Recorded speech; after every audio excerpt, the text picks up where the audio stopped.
insonni kamolga yetkazadigan, unga kuch, ishonch bag'ishlaydigan muqaddas dargoh. Oila tinch bo'lsa, jamiyat ham tinch va barqaror bo'ladi. Men Tursunova Maftuna 2013-yildan buyon soliq sohasida ishlab kelmoqdaman. Ushbu kasbni egallashda otam sababchilar. Otam soliq sohasida ishlab nafaqaga chiqqanlar. Shu ishlab yurgan kezlarim turmush o'rtog'imni uchratdim va biz 2019-yil turmush qurdik va soliqchilar oilasiga aylandik.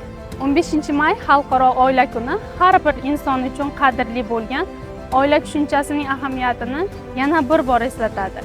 Men uchun ham oila mehr, ishonch va tayanch maskani. Turmush o'rtog'im ikkimiz ham soliq tizimida faoliyat yuritamiz.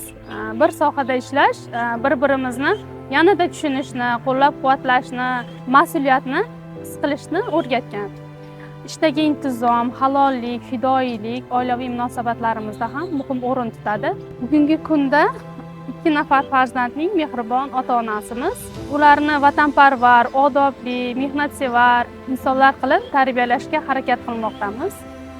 Farzandlarimizning yutug'i va kulgusi biz uchun eng katta baxt va ilhom manbai hisoblanadi. Albatta, xizmat vazifasi mas'uliyatli. Ba'zan ish bilan band kunlar ham bo'ladi. Ammo oiladagi mehr va o'zaro tushunish barcha qiyinchiliklarni yengish uchun kuch beradi. Turmush o'rtog'imning doimiy qo'llab-quvvatlashlari men uchun katta tayanch. Menimcha, oila insonni kamolga yetkazadigan, unga kuch, ishonch bag'ishlaydigan muqaddas dargoh.